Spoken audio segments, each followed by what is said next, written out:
Hey guys, what's going on? Welcome to another video. I hope you guys are doing well today. So in this video, I'm going to be talking over a 17 Shadowmoon Burial Grounds that I did yesterday. It was a very fun dungeon, and we were very lucky to have got the key. Obviously, Shadowmoon Burial Grounds right now is arguably the easiest key in terms of timing it and things like that. But it was a step up for us. We did. I've been sitting around like the 13, 14s at the moment this week, especially with the affixes. Has been a very nice week to push, and I'm feeling very comfortable around those levels. Thundering is no longer a cause for stress or anything like that.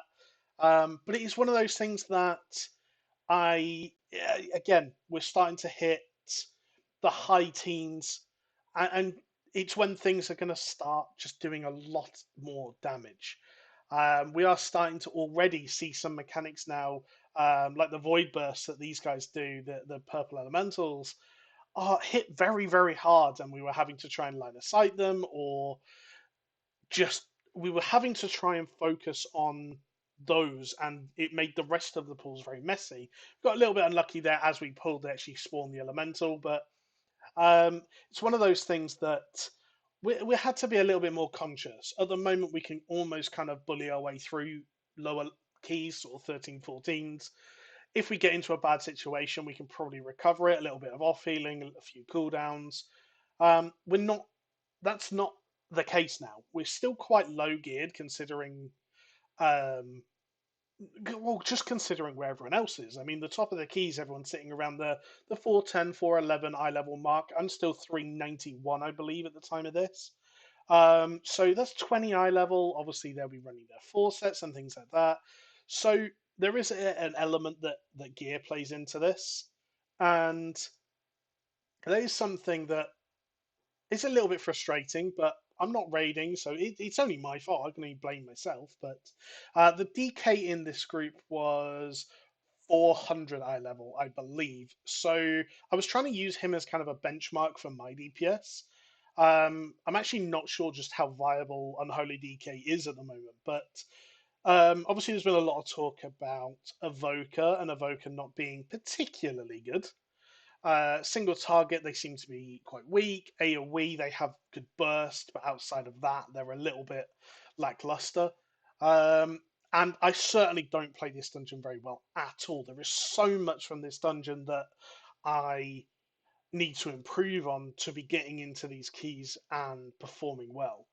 And what do I mean by that? So, what's some of the things I've learned from my own video and from people commenting on it. So, one thing that people were saying in terms of the using Dragon Rage properly, um, I've had to change how I'm using it because actually there's better ways to use it. And I suppose obviously with a new class, you're always gonna be finding things out as things like a DK has been played in this way for 2 or 3 expansions now. People have figured most of those things out, whereas Evoker's only existed for a couple of months on live and obviously beta and things like that. So there is a lot of stuff that I'm personally trying to improve on and learn on as well. So um, yeah, I'm trying to figure out things and make sure I'm not screwing up, basically. You see here, the DK's doing considerably more damage than me. I'm focusing on trying to get the mechanics right, not standing in stuff. I feel like, especially with Shadow Moon at the moment, you have a lot of time. You could probably just take it slow, steady, and still time a decently high Shadow Moon. You don't have to go insane. So again, you see, as soon as the ads come up, rather than CCing them, we're just killing them. Why risk it, basically? So at this point, I was actually feeling very confident in our ability to time it, and because it just needed to be, we needed to stay consistent. The tank does die there, unfortunately, and because I was second on threat, I then get clobbered. But it is what it is. It was actually a confusion of thundering and the mechanic where you have to stand in the light at the same time. We wanted to clear beforehand, but it was just miscommunication. Here was a little bit frustrating. So you don't want to kick these dominators because they do two nasty spells, right? One of them is Rending Void Lash, which is a channel it puts on someone that will pretty much kill you at this level. And the second part then is Dominate, which is just a mind control, which is never fun. The issue is there's three of them, so you're never going to be able to get every kick, even with things like stuns and me using all of the utility I have in terms of my tail swipes and knockbacks. We still couldn't get all of them, and we do end up wiping to it. Now we later found out that it was actually the DK was gripping one in and then using his Abomination's Limb, I think the ability is called, to pull everything together was actually interrupting them. But this is the thing about doing pugs, and kind of part of what I want to talk about is, well, it happens. Like, there's no point at this point us getting frustrated because it doesn't help us complete the key. And I've got a cool little series of videos that are coming out soon, which talks about all about the psychology and mentality of pugs and what you guys can do to improve your gameplay in that. And not necessarily gameplay, but improve your experience, I suppose. So we're going to go back into this pull. We did get a Dominator and a Soul, so we're not too bad at the moment. Obviously, two Dominators are a much easier to interrupt than three, just because math. So yeah, I do pop my cooldowns and try and get a good bit of damage out here. So my cooldown usage I was quite happy with in this dungeon. I felt like I used them. I didn't hold on to them for too long, which is something I found in higher keys that I was starting to do. Is that every now and again I would hold on to my cooldowns because I'm walking around to the next pack and I know the next pack's particularly nasty, or just things can go wrong, or I've had a bad experience. I end up holding my cooldowns and losing casts of them overall. It's something that I've obviously recommended in the past, is that people just use cooldowns. That's the whole point of them. You obviously you don't, if you've got one mob and then you're about to go into the boss, potentially hold it, but you've got to make those decisions at the time. And I was making those decisions out of being scared of certain packs rather than my best usage of cooldowns. So we are going into the second boss here. These spirits are particularly nasty. The DK decided that we are going to kill all of them. Again, there was a couple of us on comms here, but the DK was on his own. Um, so I'm pretty happy in terms of I'm actually getting a lot of utility out of things like my tail swipe and knockback, which is something that I haven't been using, and especially this week with Sanguine, I feel like is something I really should be using a lot more. Yeah, so next week is a tyrannical. Oh god, tyrannical raging something. Let's have a look. Tyrannical storming, raging, thundering. So raging, we are a direct counter to as an evoker. Oppressive roar is just so strong. Storming's going to be annoying. Storming's going to be annoying because we want to save a lot of our mobility for when we're doing cooldowns and things like that, or to avoid mechanics. Like we've literally just done. I mean, mechanic spawns, we hover out, that's great. But Storming's going to give us a lot more things that we need to dodge, and that could potentially be quite nasty. So, lots of instant cast next week, I think. But aside from that, actually not a bad tyrannical week for pushing. I would argue it's one of the better weeks. You have tyrannical, sanguine, explosive, which isn't a bad week either. Spiteful, quaking, tyrannical. It's not bad. Bolstering, volcanic, tyrannical's horrible. You don't want anything on a tyrannical week. You really don't want anything interrupting you while you're doing boss fights. So like volcanic or storming. So I mean, I say somewhere as oh next week's a good week, but actually having storming interrupt you on boss fights and slow your DPS just means boss fights take even longer. So not great. Obviously, Evoker's not particularly good single target. Something I am going to have to be conscious of next week is that bosses are going to take forever, multiple cooldown usages, things like that. But yeah, so at this point, we've had obviously a couple of deaths in the run. I'm looking at the time at this point and thinking 12 minutes. That's going to be tough. That's going to be a tough old timer. Obviously, you've got the third boss.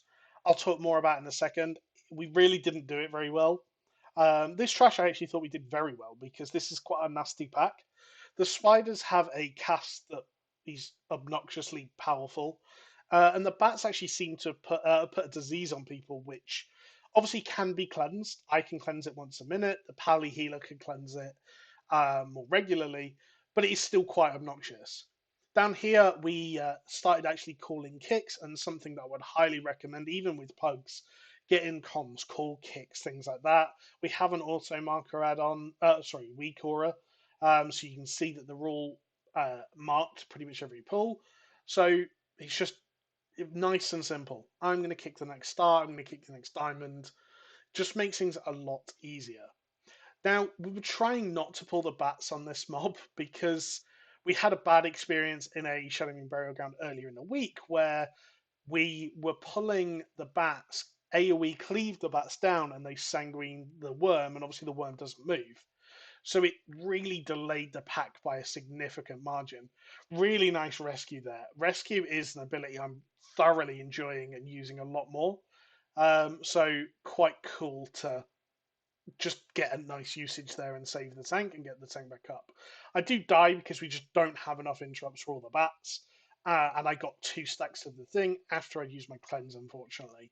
So, is there anything else I really could have done? I used my cooldown, I used my renewing blaze.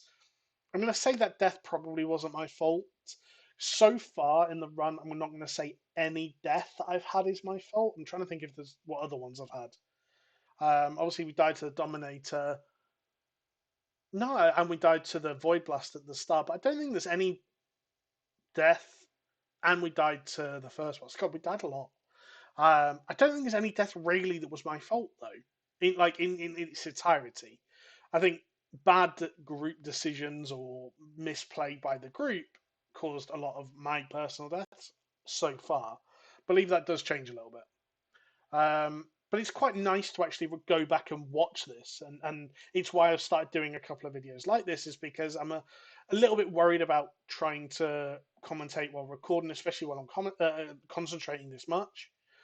But actually being able to go back and rewatch these is really fascinating, and it's something that if you are looking to improve and improve your raiding, improve your Mythic Plus stuff, improve PvP, record yourself, even if you're the only person that sees it.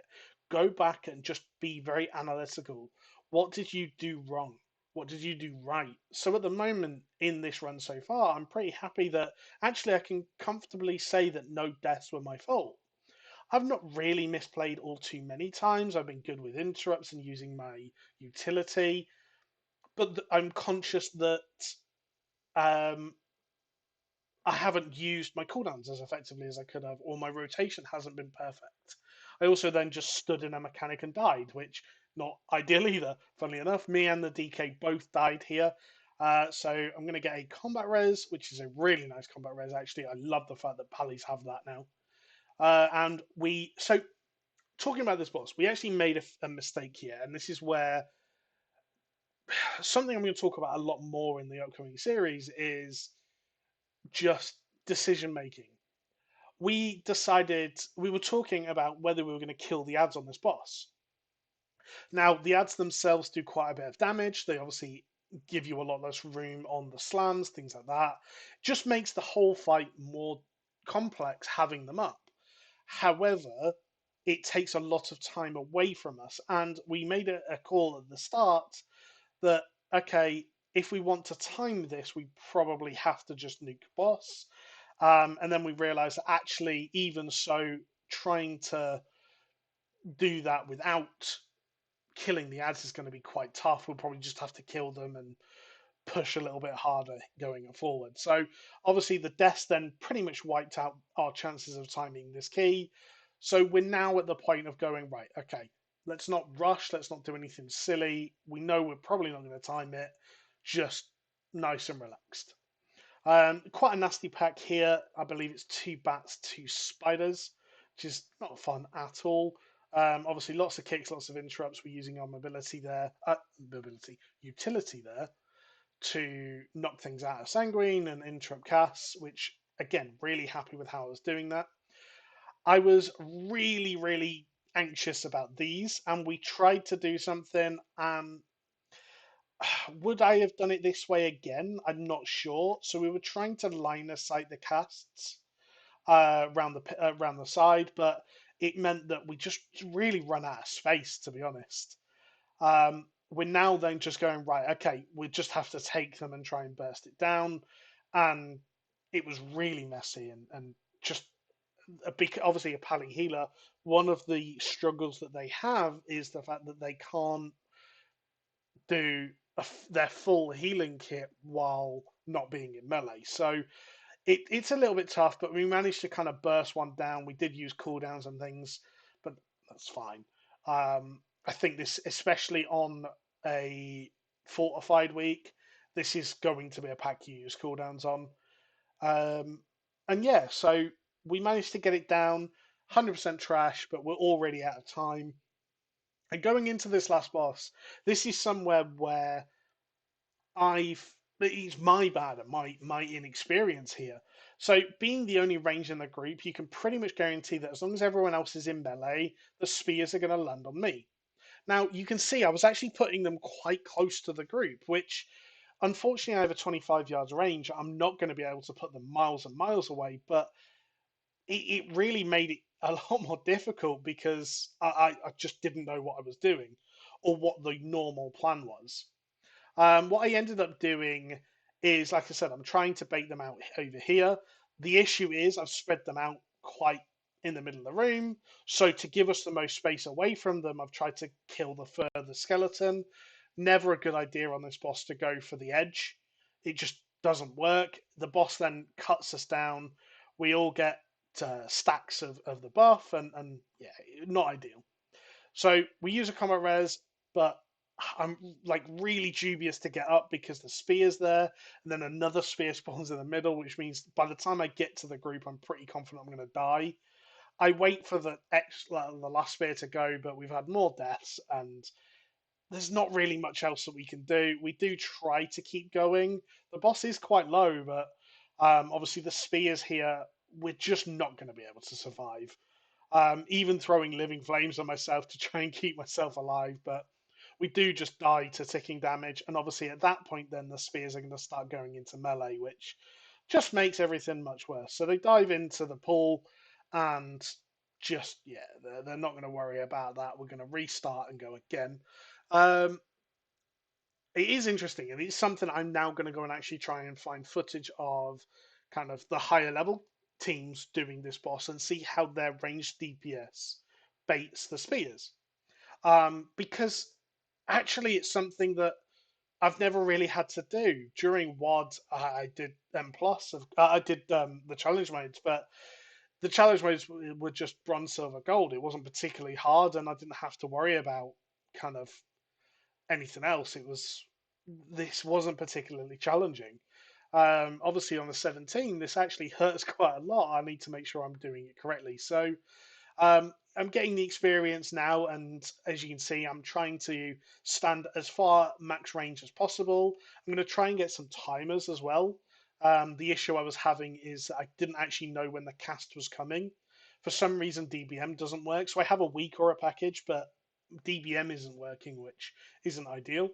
So baiting the spears out, the tank then started calling when the spears are likely to come. It wasn't exact, but meant that I could bunch them all together and then move away. It should only be me taking a lot of the spear damage then. Unfortunately, then, of course, the boss decides to spawn the skeletons outside of the room, but we give ourselves the most amount of time, and I feel like I played a lot better this time. We do take a stack there, and I'm going to have to kind of help heal myself. I had an embrace there. It just was my misplay, but we managed to recover 40% health on the boss. For some reason, I'd forgotten to use Bloodlust because I'm a noob. Oh no, it was actually on cooldown at the start of the boss, at the start of the fight. So the elemental is quite annoying actually. The elemental resets your sated, but doesn't reset your Bloodlust cooldown. So if you only have one Bloodlust in the group, like I do, or like we do, it's not ideal. But yeah, I believe the Demon Hunter goes down. And at this point, I'm fairly confident. I used Bloodlust here just to make sure that obviously with the DPS down, we're going to be fine. And I get quite a few procs and kind of blow it up, which was nice. Going to run through. And I somehow, again, cleaved that, managed to get another stack, which really not ideal. I used Rescue there to clear Thundering, which was quite cool and fun. Didn't do very well with the spears at the end there, and no loot for us. So, guys, hope you guys have enjoyed. Thanks for watching. Bye.